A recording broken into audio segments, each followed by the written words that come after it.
deputy mayor of Jerusalem, special envoy to the Israeli foreign minister, Fleur Hassan-Nahoum. Sir, great to have you with us. I appreciate, ma'am, thank you very much for being with us. I wanted to ask you, what do you expect out of this meeting? Because I have a feeling there's going to be something, a so-called deliverable when they come out, but the real important conversations are going on behind closed doors, and that's what I wanted to ask you about. What do you think is going on there? Well, the real conversations are always going on behind closed doors. But I think there's a couple of very important things on the agenda. The main thing I would say is the threat of a nuclear Iran. The biggest threat that humanity has right now is a weapon of mass destruction, like a nuclear weapon in the hands of genocidal jihadists, like the Islamic Republic of Iran. The Islamic Republic of Iran is also the biggest exporter of terrorism in the world. They are funding and aiding Hamas, Hezbollah, the Houthis, Shia groups in Iraq.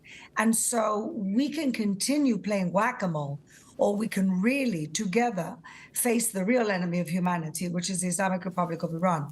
You solve that problem, or you start solving that problem, and many other things in the region will fall into place, including the extension of the Abraham Accords. Okay, let's talk about Iran and its nuclear threat.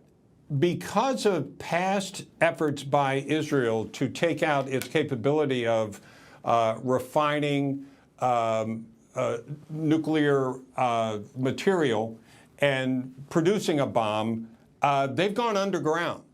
So what is necessary now to try to stymie their efforts? Is it the 500-pound bombs that go so deep? What kind of efforts are you thinking of to stop Iran from developing a nuclear weapon? Well, I'm not a military expert, but what I can tell you is that what we proved last year when Iran attacked Israel directly in April and then again in September is that Iran can actually be gotten rid of perhaps easier than we think. We just need a concerted effort and an alliance in order to do it. But the ideal situation would be for us to facilitate the people of Iran to overthrow their own regime. And I think it's a good sign that they're already talking about restoring maximum pressure on Iran rather than release bags of cash as in the previous administration. Yeah. Let's talk about Hamas.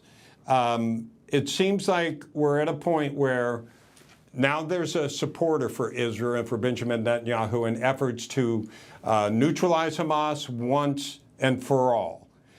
What do you think they need to agree to? What is the permission you think Netanyahu is looking for so that they can lay out a future where Hamas is not running Gaza? Well, I think President Trump already started on that when he is now urging different Arab countries in the region to take in the Palestinians in Gaza. Which they don't seem to want to do, as you know. They don't want to do it because they know that many of them are involved in terrorism. But he's right in the sense that how are you going to rebuild Gaza when you need a very serious reconstruction, when you're still there with 2 million people, as well as many, many infiltrated terrorists amongst those people.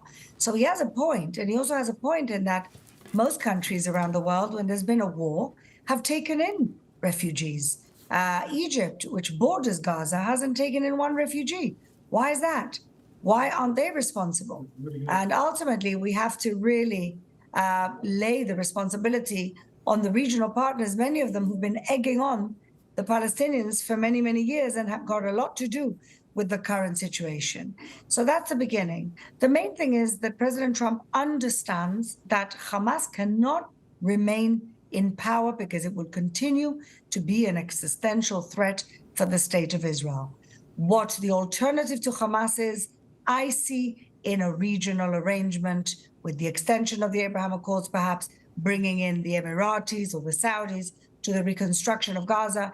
And these two moderate Sunni countries know better than anyone how to de-radicalize a society because they've done it themselves. Well, it seems like the Abraham Accords, it always struck me, addresses the problems that occur in so many Arab countries, and that you have a very massive young, primarily male population that has no future. And they are funneled toward hating Israel and trying to eliminate it as a state, as opposed to giving them a future, giving them jobs, trying to lay out some kind of future, and which is actually a solution for those that govern. That's why Saudi Arabia bought into it. They know the oil is not going to last forever. So that sounds like something you think actually may work in this part of the world if you expand it beyond just where it exists now? Well, the main problem is really the ethos of the Palestinian people, or the leadership more, and the countries around us. Because what's always happened is the Palestinians have always been more invested in the destruction of Israel than the building of their own state. If they would have wanted a state, right, they would have had one by now. They've been offered it 5 times, and they've always been the ones to reject it. And so that's never been their ethos. It's our projection of our aspirations onto them. But they've really been more interested in kicking Israel out than in creating an alternative or a country for themselves. But also the Arab countries around Israel, who all launched existential wars against Israel and lost. And 2 of them, Jordan and Egypt, have actually made peace with Israel. Those countries, unfortunately, have continued to keep indoctrination against Israel, anti-Semitic indoctrination, education in the media, as a pawn to blame everything on Israel and not face their own internal issues. That has to stop.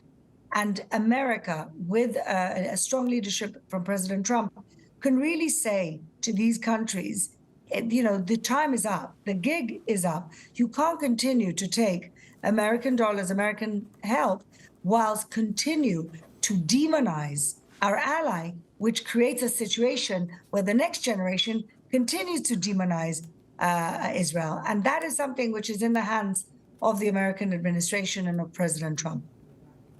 Yeah, because Hamas, in its charter, its goal is to destroy Israel, and that needs to stop. Fleur Hassan-Nahoum, thank you so much for being with us. A great conversation. I appreciate it.